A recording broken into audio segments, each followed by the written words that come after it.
I just wanted to say at the beginning, I expressed my eternal gratitude to a number of people. Now I have even more eternal gratitude. Those of you who have dabbled in math know that there are many kinds of infinity, and I've gone from one kind of infinity to another. Let me just express, I guess, some feelings. So you came here to form an us. I hope not for any particular person, but to form a kind of community that emerges at these kinds of events. And I can tell you that one of the things that I've been immensely moved by is the generosity of spirit with which people have approached the campus. You've been open to anything, to anything we've thrown at you, any place we've thrown you. I've also been immensely moved by the emerging forms of relation, friendship, and collegiality that I've seen here. Last year, and some of you were there, at the Knowledge, Culture, Ecology Conference in Santiago, put on, which I ended up at because of Juan Salazar, who is here today.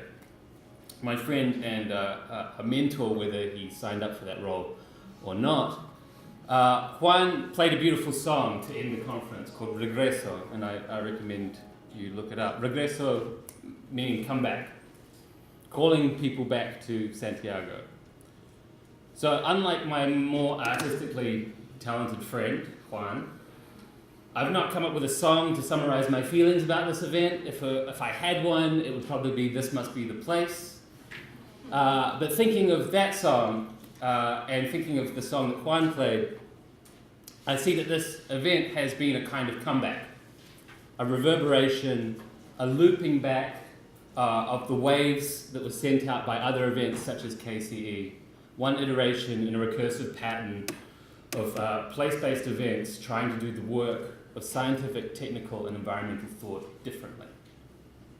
So, regreses a este lugar, please come back to this place. And by that I mean come back to the thoughts and relationships, the failed and successful experiments, the provocations and accords that you've encountered and really, crucially, been part of forming here in Melbourne. Okay, that's it for my feelings. It is my pleasure to introduce this roving plenarists. I guess I'm gonna just introduce our plenarists one by one. So maybe Andrea, you would like to start?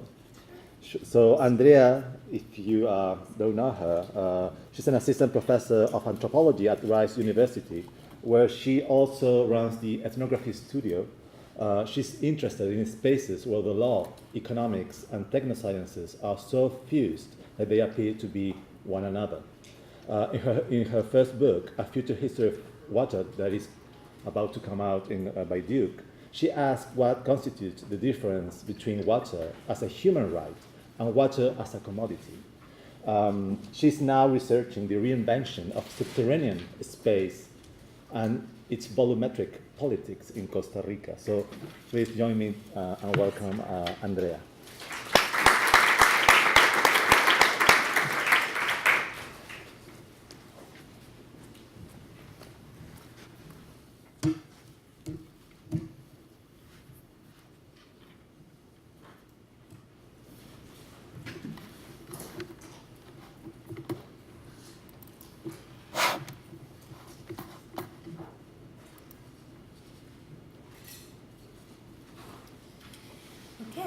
Thank you very much to all of you. It has been a really wonderful few days, and I feel so lucky that I have gotten the time to talk with so many of you. Unfortunately, not everybody. But I also wanted to thank Tim and all the organizing team for all of the work that you've put into making this such an amazing experience. What I'm going to do today, we were given the task to speak about what we have observed, or our reactions, our experiences throughout the campus. Maybe a little bit of our own research, and also maybe a little bit of a provocation. And that task has to be accomplished in 10 minutes. So I'm going to do my best to give you just a little bit of each, and the idea would be to really explode whatever I say later on in the conversation. The elemental.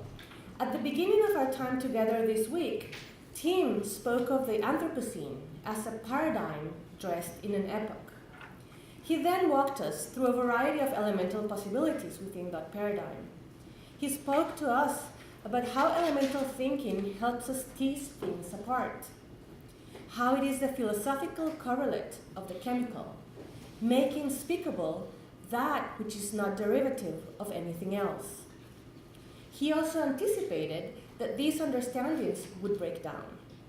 As we saw in multiple ways, that fundamental sense of origin has been exceeded in all sorts of interesting ways. We have been trying hard to push against the mantle that Anthropocenic paradigms have laid on top of us. In the water stream, for instance, with Dr. Melanie Yassi, we spoke of radical, feminist, indigenous relationalities. In the fire stream, Uncle Dave spoke about different ways of engaging with indicators: smoke, leaves, winds.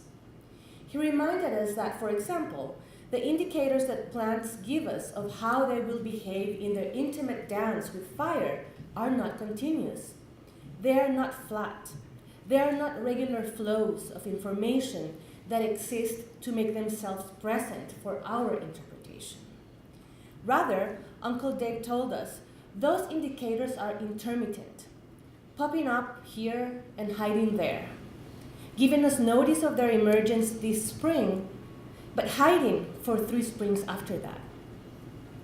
They are clues that can only be known in their specificity and whose value cannot depend on their cyclical continuity.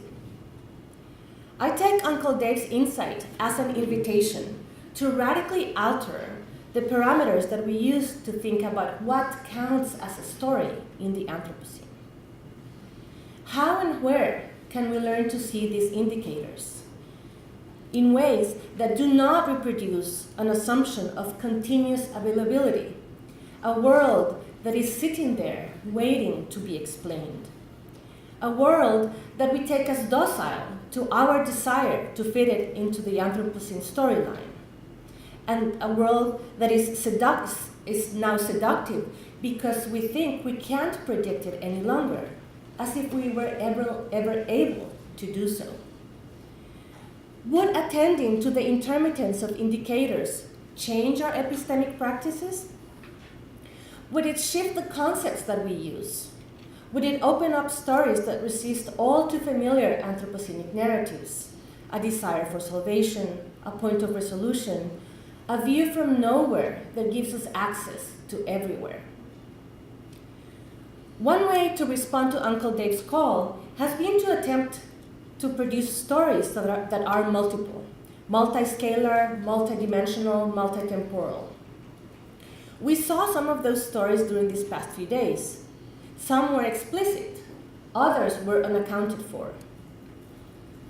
One explicit story told us of poop mountains, and these are the poop mountains, where birds stop to replenish on their migratory travels. Around those hills, buildings, photographs, and books memorialize settler colonial nostalgia. All the while, visitors can marvel at a water tower that was moved from one city to a village in the 1800s. And while it was never used for its intended purpose, it opened its guts in the 21st century so that neon lights and electric guitars could make the bodies of human visitors vibrate. We were its microbiome. But there's another kind of story, or potential story, one that maybe went unaccounted for.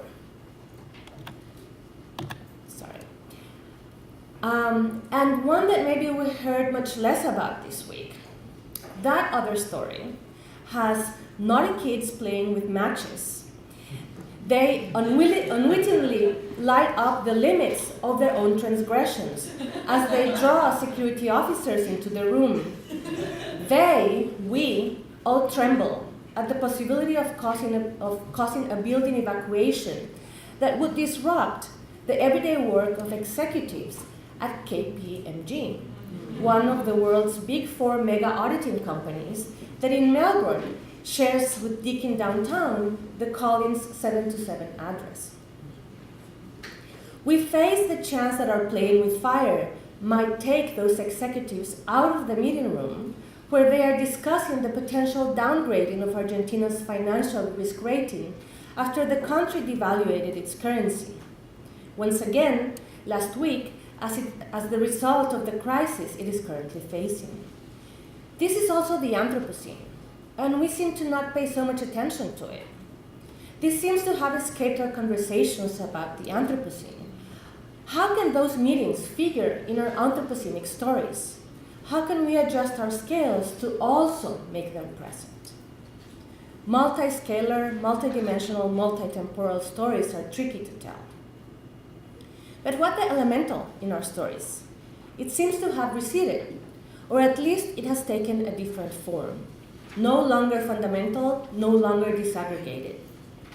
I have also experienced that transformation in my own research, of which I want to share just a little bit now, as an attempt to follow Uncle Dave's guidance, and as a way to think, maybe a little bit speculatively, about what we can do with the elemental. And that research takes us into imaginaries of the subterranean. Shaped by the legacy of geological thinking of the 18th and 19th centuries, popular ideas of the underground replicate two primary figures. And I talked a little bit about this at 4S, so a part of this will be familiar for some of you. Those two primary figures are the mine and the cave. The mine draws our senses to the challenges of extracting materials such as gold, coal, and oil. The cave makes us marvel at the possibility of hollowed out spaces, maybe in the form of tunnels and bunkers that allow us to occupy space beneath our everyday reach. Together, the mine and the cave offer images of, on the one hand, stratigraphic layers sprinkled with valuables, and on the other, mysterious cavities opening up what we thought was inaccessible. In this sense, the cave and the mine are heirs of an extractive worldview, a form of organizing technical, scientific, and economic words and measures around the possibility of hollowing out space, the possibility of extricating materials from the grounds on which they are embedded. In this sense, the cave and the mine are also familiar figures of the Anthropocene, amicable figurations that help frame origin stories for when humans became geological forces. And yet, there is another type of subterranean figure that, while partially sharing some elements with the cave and the mine, also exceeds them. That subterranean formation is constituted by rock, but also by air and water. It is a space that is inherently inaccessible to human sight or touch. If you hollow it out, it ceases to be what it was. Hydrologists call it an aquifer, but I prefer to think with hydrogeologists, who describe it as a saturated sponge. A dynamic architecture, sucking and seeping, swelling and shrinking, oozing and absorbing. Fernando, one of the hydrogeologists that I have been working with, suggested I imagine subterranean water by thinking with these sponges. Initially, this seemed to me an incredible poetic license. Soon I realized sponges are favorite models to think the underground with.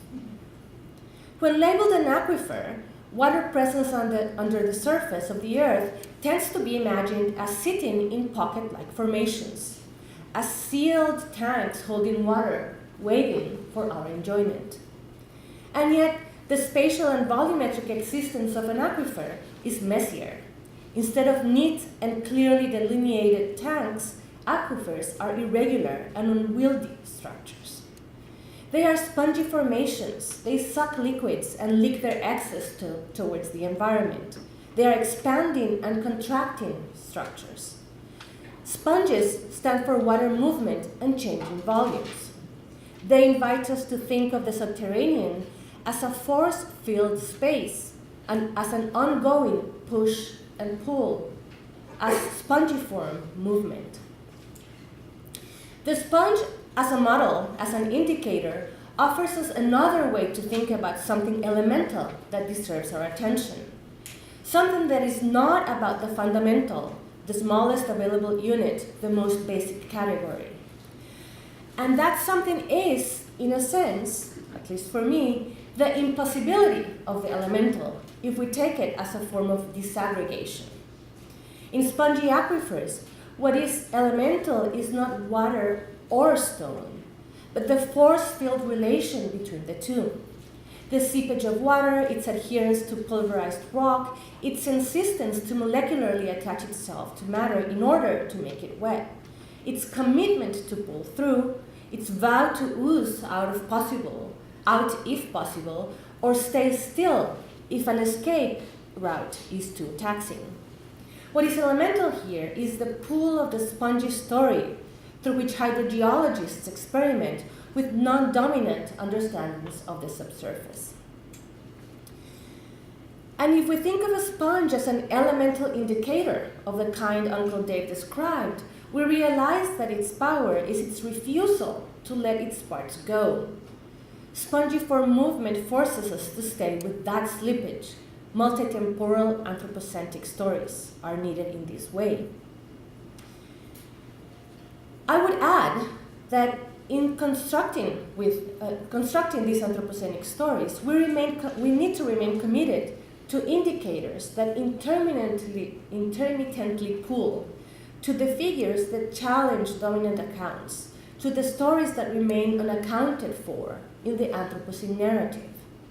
It seems that decisions being made by auditors at KPMG are too small, not elemental enough for our anthropocenic sensibilities. Why would that be the case? In my work with hydrogeologists, the question has been how to follow their lead and resist making spongy aquifers commensurate with mines or caves that maybe figure better in relation to the Anthropocene. So how to produce stories that resist dominant vocabularies of doom and salvation, particularly in relation to extractivism? Or to put the question differently, how to remain aware of the pool of the Anthropocene paradigm itself? Not as an epoch, but as a set of coordinates for understanding the world. Following from this, a question that we could explore is how to reconfigure the elemental, moving from our implicit comfort with thickness to the intermittence of process, to a history that, in my view at least, has always been jumpy and unpredictable. Thank you.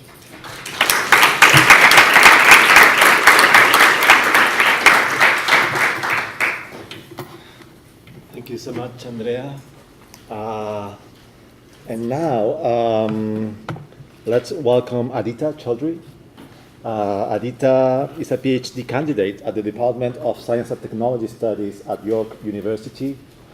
Previously, she completed a master's in environmental studies at York University as well, Faculty of Environmental Studies, and a bachelor degree in applied science at University of Toronto's Department of Chemical Engineering and Applied Chemistry.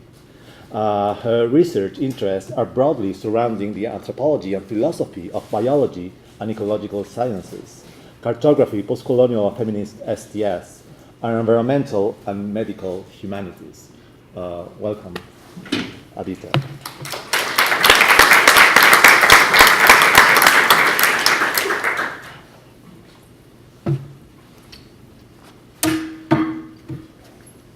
Good morning, everyone.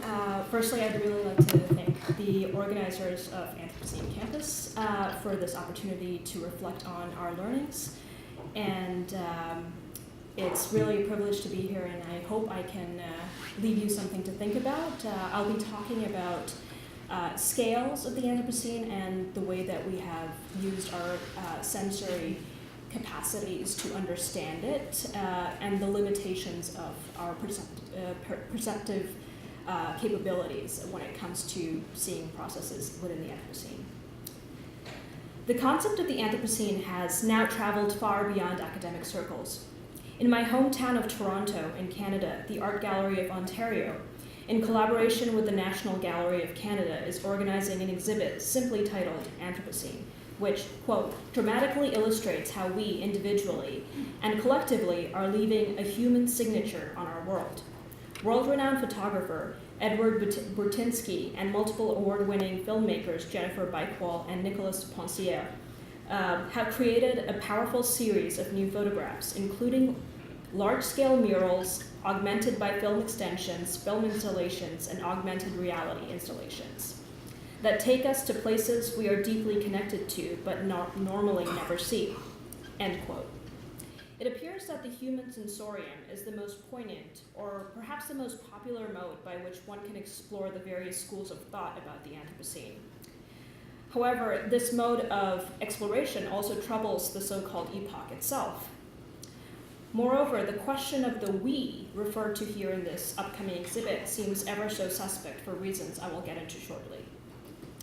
Here at Anthropocene campus, we, as in us, the immediate participants of this conference, have used our cognitive and sensory capacities to reflect on our pluripotent relationalities with the elemental. Spanning these discussions has been the question of scale, perceptions, and the scalability and perceptibility of the Anthropocene.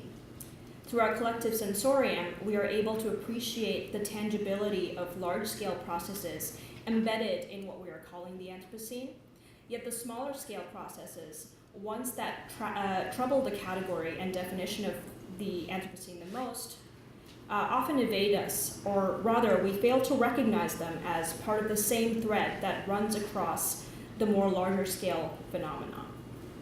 For instance, in Professor Hannah Landecker's talk about the cell and the Anthropocene, the legacy of various chemicals on the expression of the genome, the haunting epigenetics of toxic exposure, and the sordid webs of power that create environmental racism were discussed. One can identify the sights, smells, and sounds of the environmental degradation, climate change, and even the material ingredients and embodied realities that signal a tacit knowledge of environmental racism, a phenomena perhaps some of us in this room have experienced ourselves.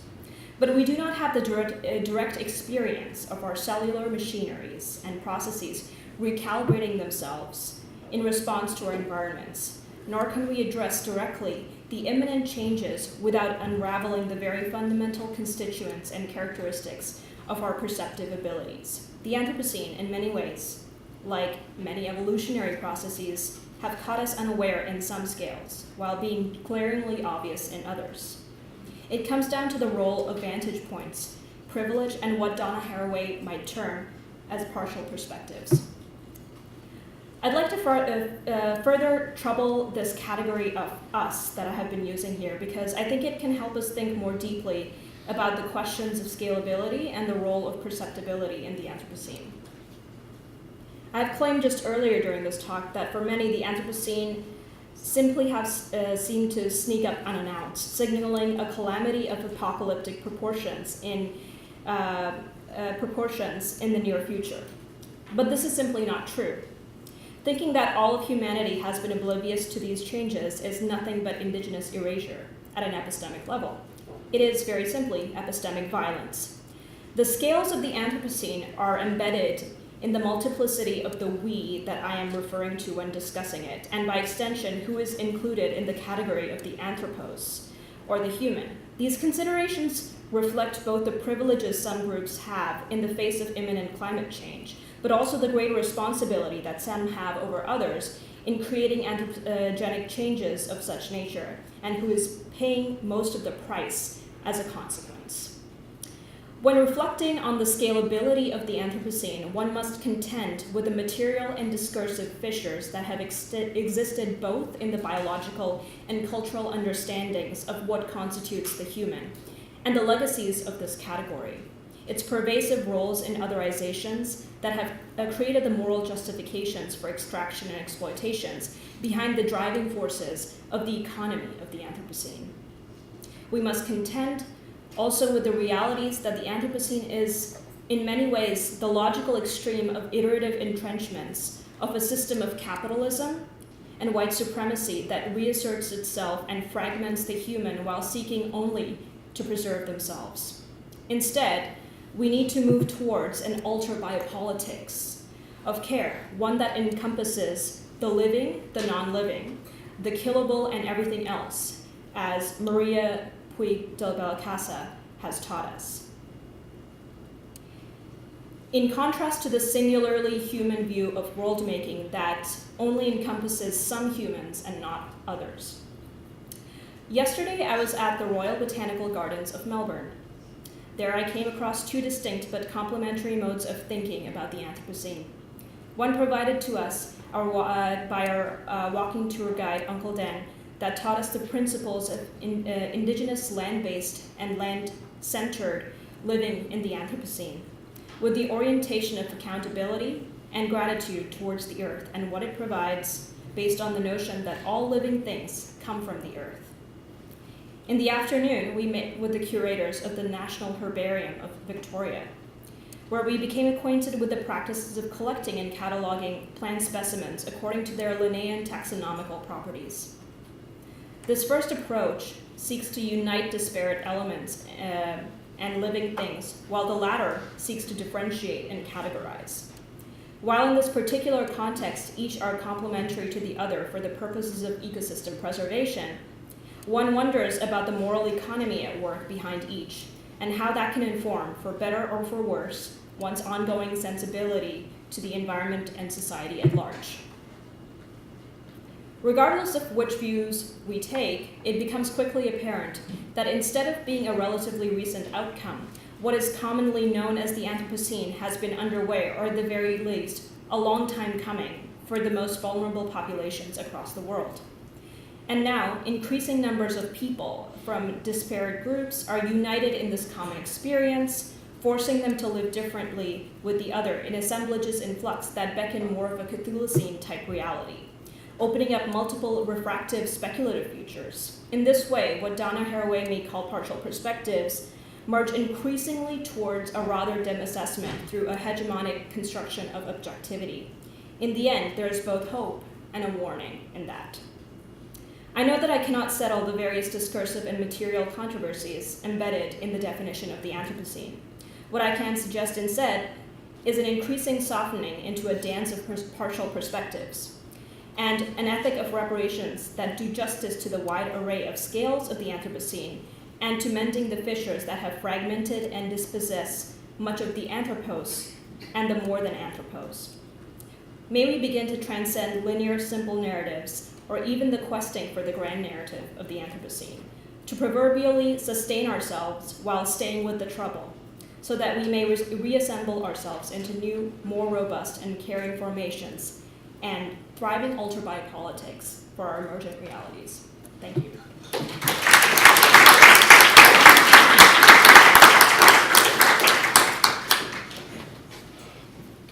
Thank you very much, Aadita. Now, Nicholas Shapiro, our third plenarist. Nicholas is a fellow at the University of Toronto's Technoscience Research Unit and at Public Lab. His research leverages interdisciplinary collaborations to interrogate the limits and possibilities of environmental change. He will join next year the faculty of UCLA's Institute of Society and Genetics.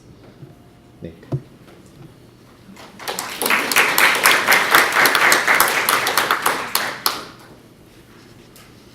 Is it okay if I sit? I'm gonna rove. I'm gonna rove. Do I need to use this, or is my voice okay? I need to use this. So I think I want to make a small contribution through a discussion of homesickness. And this is to no underwhelming performance by our hosts, which I want to thank tremendously. And I want to talk about homesickness not just because I moved to a new city, a new country, 12 hours before coming here to Australia. And I want to talk about homesickness not just because I study literal homesickness, homes in the United States that are sheltering from the elements at the same time as being the seat of exposure. The very cheap building materials that sort of subsidize our standard of living and the cost of shelter in the US are also slowly corroding us. We're being unraveled by what holds us together. And it's not just because I receive a new email from people wading through viscous time due to these exposures every week for the last 8 years of my life. Sort of this becomes sort of this Morse code signal of some other kind of larger homesickness. And also I want to discuss homesickness, not just because no matter which way you slice up the Anthropocene debates, this epoch or paradigm or set of coordinates that is Anthropocene, Capitalocene, Ballestero, Technoscience, as you have it. No matter where you slice it up, this is sort of a thing or process, a paradigm of planetary homesickness. And we attempt to diagnose this sickness by driving in different golden spikes, seeing if they stick. And so regardless of which ideology of harm that you ascribe to, be it sources of hydrocarbon or phosphorus in the use of agriculture, or concept practices like capitalism or industrialism, I'm less sure how these spikes we drive anchor and otherwise. So it's sort of like the opposite of that viral video of Richard Dawkins, what if you're wrong? It's sort of what if we're right? And at what point do we acknowledge our rightness and pivot our weight into other kinds of practices? And it's really not a what if, I guess, at this point. But it's sort of a question about when is enough data. In our quest to tell every stories are data. So when do we do something else besides narration? How do we move these critiques into potentially cultivating correctives? How do we hazard practices beyond annotation? And so I guess one final valence of homesickness is that the colonial and settler colonial act is measured and enunciated by homesickness. Of course, there's the homesickness driving the colonizers' compulsive urge to recreate the home that they left behind. Then this imposition of that dream memory upon indigenous or otherwise colonized peoples through land theft and protracted violences wrenches them too into homesickness, albeit of a very different kind. So yesterday, as Aadita was discussing at the Botanical Gardens with Uncle Den, as this indigenous elder, an indigenous elder took us through the gardens and performed a smoke ceremony, welcoming us to Aboriginal lands. And this ceremony was conducted in a grove of English oaks, planted by early colonizers. And I think this moment, to me, was perhaps one of the most poignant moments of the campus. Later, an Aboriginal youth trained to replace this elder guide fretted that he felt a bit funny performing this ritual, as his mob is from up north, and they haven't actually secured the correct permissions from the local mob, as he's just a visitor here as well. So maybe we're, just to add to the acknowledgement of the organizers here, maybe myself at least, I've been welcomed more than I deserve. So thank you for overextending yourself in all of the ways that make up a good host. So often the valences of homesickness collapse in on each other. And if the plant Typha does, quote, behave as if it belongs, as Leslie Head noted in her astute opening keynote, perhaps that indeed is a companion facet of Typha for the settlers, while the gluttony sustenance as a famine food might be the facet of accompanying those that first milked its roots. So indeed, the species itself is neither good nor evil, and no species in and of themselves is the right mascot for global resilience.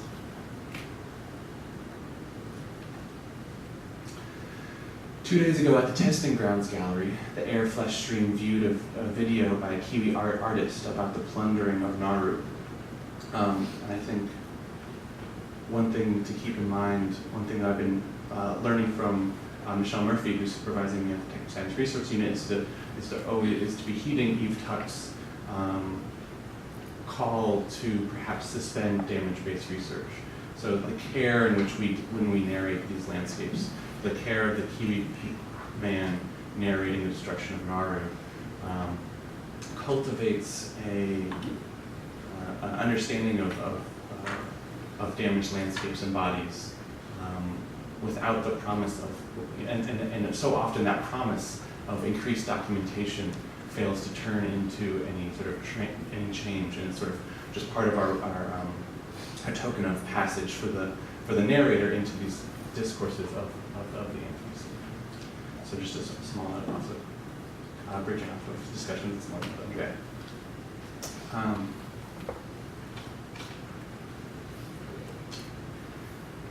And so while Taifa, quote, behaves as if it belongs at times, Aftub, a graduate student at the of York University, reminded us in that moment when we were discussing this video of the people, quote, trying to be somewhere else, as the Australian government has rented out part of the island as a detention center.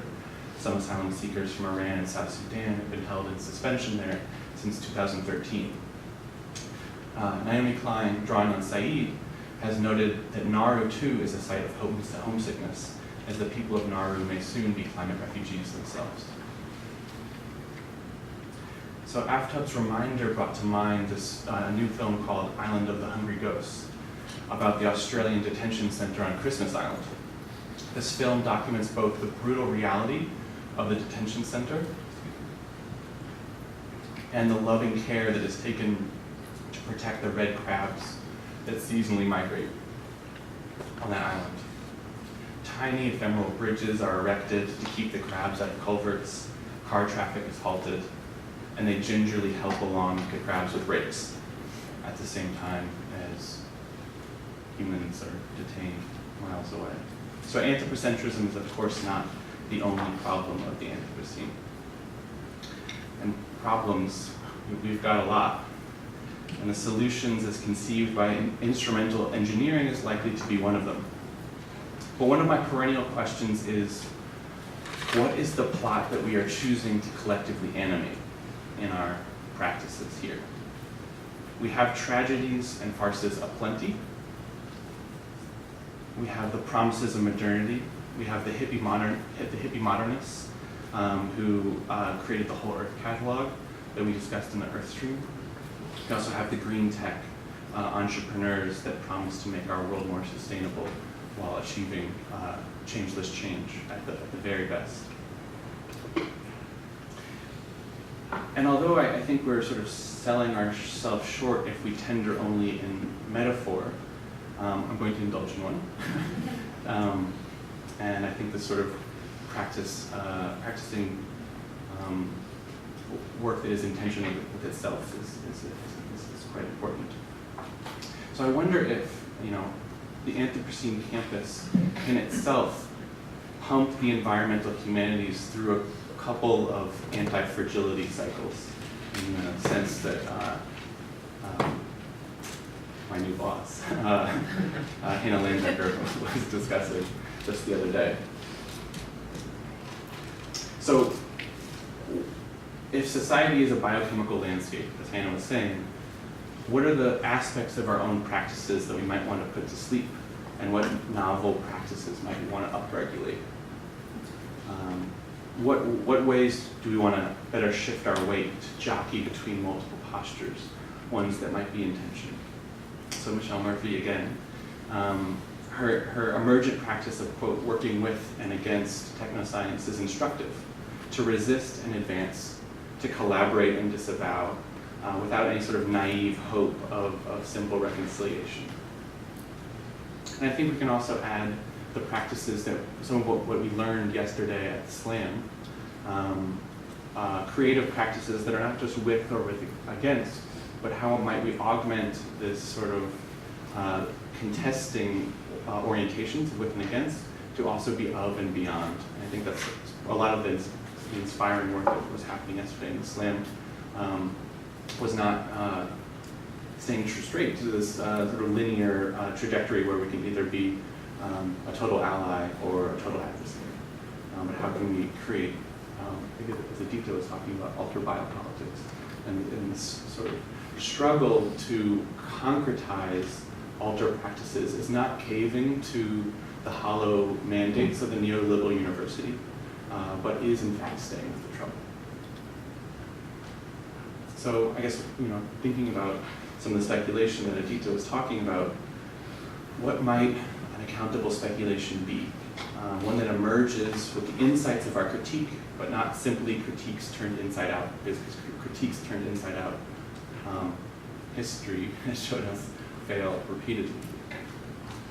So what might an accountable speculation be that is informed by our critical history and historical knowledge and the constraints and potentialities of the physical world as known by the sciences? What kind of wary alliances can we join into that expand our practices? How can we form speculation that is plump with the nitty-gritty of how? And I think that's sort of a place where some notable attempts at speculation have sort of fallen flat, is gesturing towards a destination without getting into the really boring nitty-gritty of how, which is where we often do our work. This is where we make our critiques as well. Right. I think that might be my time. Do I have a second more? You have a couple of minutes, so okay.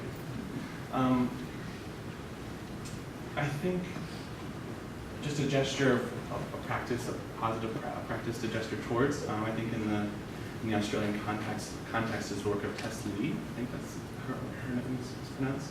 Especially in relationship to homesickness. She's been working on surreal homes that are given to Aboriginal communities. They have pipes, but is it actually a pipe if the pipe is not connected to something? These are the surreal inhabitations of Aboriginal life, and a lot of late industrial life as well, that are sort of textured by these ongoing experiences of surreality. And she's been collaborating with a group called Health Habitat to change the practices of the way that provisional housing is built. So this is just one sort of alliance, using words that often terrify us. I think one of her projects is labeled an incubator. And I think we often think that whatever grows in incubators are things we don't want to catch. So I think these are sort of some of the dangerous practices that I think are coming directly out of the Australian context and addressing multiple scales of homesickness.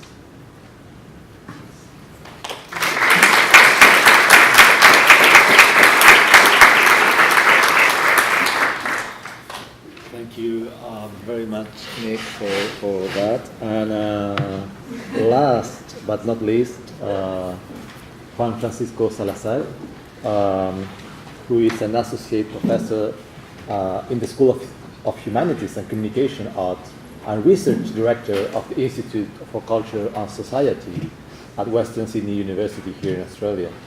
As an anthropologist, communication specialist, and filmmaker, his academic and creative work is concerned with the coupled dynamics of socio-environmental change. He has worked with a range of communities in Chile, Colombia, Central Australia, Cambodia, Vanuatu, and Antarctica. His latest book is a co-edited volume called Anthropology and Futures, Researching Emerging and Uncertain Worlds. And his latest film is the award-winning documentary Nightfall on Gaia. Thank you so much, Juan. Thank you. Most of you, Martin, that's your brother. Yeah. Thank you very much to the organizers, Emma and Tim. Thank you, Tim, for those kind words. I think you are a very easy person to fall in love with, so thank you again for inviting me. And I'm definitely coming back after those kind words. I haven't been roving around. I only arrived here last night, so apologies if this rumble is a bit off topic. But I think, and I also misunderstood a little bit of the instructions, thinking it was more like an improvisational performative piece. So I haven't written anything, just some scattered notes, and prepared some images, which I'm going to use a little bit in the background, and just to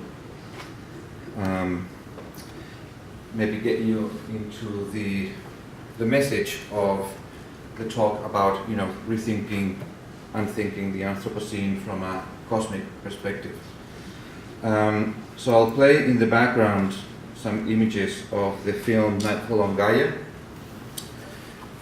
which I shot in the Antarctic between 2011 and 2015, which is J.K. Gibson Graham called it the first Anthropocene film, and I think she's wrong, but I would not take back that compliment from her. And it was an attempt to put into practice something like Nick was saying about how do we not only think about the Anthropocene, but do and put speculative fabulation into practice. So taking that notion of speculative fabulation from Donna Haraway and others, it's a film that is trying to speculate and create a fabulated story set in the future in 2043 with a fictional character called Xue Nun, that is an astrobiologist searching for extremophiles and preparing for the first crewed mission to the moon of Europa, where they have found evidence of microbial life. So what this has to do with the topic of the Anthropocene is a few American anthropologists have been writing in the last few years, Valerie Olson, Deborah Battaglia, David Valentine, Lisa Messeri and others, about what happens to our notion of the Anthropocene when you take a cosmic perspective and look at Earth from outer space. And a similar move has been done by biologists, and I think biologists forever since Darwin, but especially in the last 50 years, have been quite obsessed with delivering or creating a theory of life, and there's so many black holes and holes in that theory of life. But there's a few interesting things that they're talking about, especially the new phylogenetic tree of life, where for 2 billion years there was bacteria and archaea on the planet, and no one knows why there was one genesis of life 4 billion years ago, and then 2 billion years ago the accepted action today is that there was that chimeric symbiosis between a bacterium and an archaea that created eukaryote complex systems where we come from. So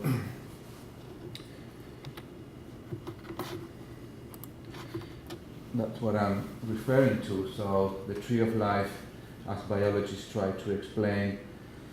So humans are just a very small part of complex cells, and we are related to fungi, plants, trees, all animals or animalia, and we know very little about that whole other world up there. So biologists think that between 1 and 5% of that world of archaea and bacteria are known. So I think there's limitations to thinking the Anthropocene as just the new geophysical epoch on Earth, or as Marisol de la Cadena would say, but not only, a new geophysical era. And I think it's important for us, working in the humanities, social sciences and artists, to also think about it as a biochemical epoch and era, and I think that there's a lot of discussion that happened in the last few days about that. So how to decenter the Anthropocene from its implicit or even latent geophysical determinism. And from a biochemical perspective, the beginning of the Anthropocene that we are meant to be living through or learning to live through can be seen also as the onset of the hybridization of the planet, a transitional stage from one class of planetary systems interaction to another. And this is very interesting because a lot of ecologists and biologists are writing about novel ecosystems, no analog communities, which means that these new combinations of communities of complex systems are generating new ecosystems that there's no analog before, or there's no traces of those combinations before. So if the Anthropocene is creating, and we have a partial understanding of how this is changing, we have no F-word clue about how the Anthropocene is changing that world up there that we barely know. If we are to park the bus in what Will Steffen and other Earth system scientists are calling the hothouse Earth, we're still entering uncharted territory in terms of these novel planetary ecosystem functions and their capacity to generate disequilibrium and enhance planetary dissipation, especially in that world of microbes. Now, I missed Hannah Landecker's talk, unfortunately, but I was very intrigued and interested in how she spoke about life as biochemical becoming. And I guess that's the point I'm trying to make of how we think of the Anthropocene also as this biochemical becoming.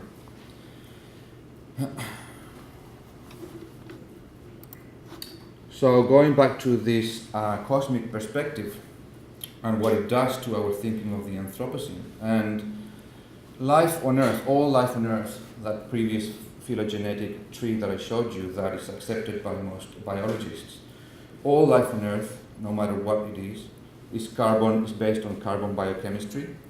It uses water as the solvent, and then DNA or RNA to define and control form and the genetic code. So that combination there's no difference between humans and any bacteria in the world.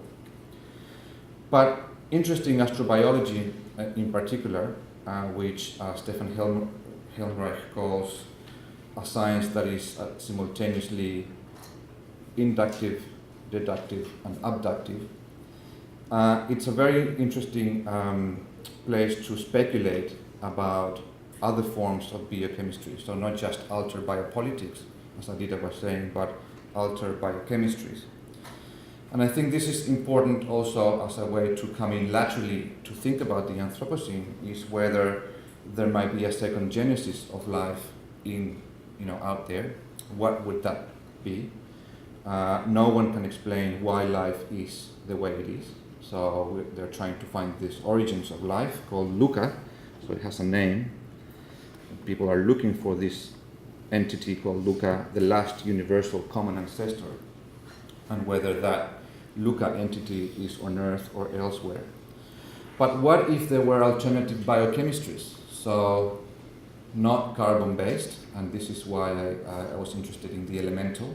So we take for granted that carbon molecules are the basis of life. The planet has an overabundance of carbon because living beings have been dying for 4 billion years. So there's an abundance of carbon in the planet that we're burning. What if there's another solvent to water? And biologists and astrobiologists are speculating with ammonia as another possible solvent, and the moon of Saturn, Titan, has plenty of ammonia, and organic molecules have been found in the atmosphere of Titan, so no life, but organic molecules with the reaction of hydrocarbons, methane and ethane. So there's a lot of speculation about silicon being an element that could also be the basis of life, but silicon, unlike carbon, is not very stable, and it's not as abundant as carbon in a cosmic perspective. And some of you may have seen the film, I'll go back to this one, but I'll talk about the film Annihilation, Alex Garland's most recent film. Anyone has watched that one? So what's interesting about that, and that no review picks up, but it's in the novel that is taken from, is that the life forms that come from outer space and annihilate or try to annihilate life on Earth has nothing to do with aliens looking for new energy sources or demonic forces, or it has to do with a carbon-based life form that uses water as a solvent, so just like life on Earth, but has a completely way of coding DNA and RNA, which means that you can be different entities at the same time. You can be a human tree, you can be a snake, spider, because recombinant DNA. So I'm not sure. As I said, I thought I was just going to improvise some thoughts, and so this is not going anywhere except to let's think the Anthropocene also away from its geophysical force. We're not only a geophysical force, but what if we're also a biochemical force, transforming those biochemical history of planet Earth. How am I doing with time? I think that's... I lost track of time. Oh, right, okay. I think you're doing fine. Well, I think that was a 8-minute rumble about how I wanted to, the imposture of roving. I haven't been roving, but hopefully that connects a little bit with some of the discussions. So I guess the message is to uncenter or decenter. I think we're getting too locked into the Anthropocene as a human age of geophysical changes on Earth, and I think the picture's a bit bigger than that, and I think the effects of what we are doing also are a bit more bigger than that in time and space. Anyways, thank you very much.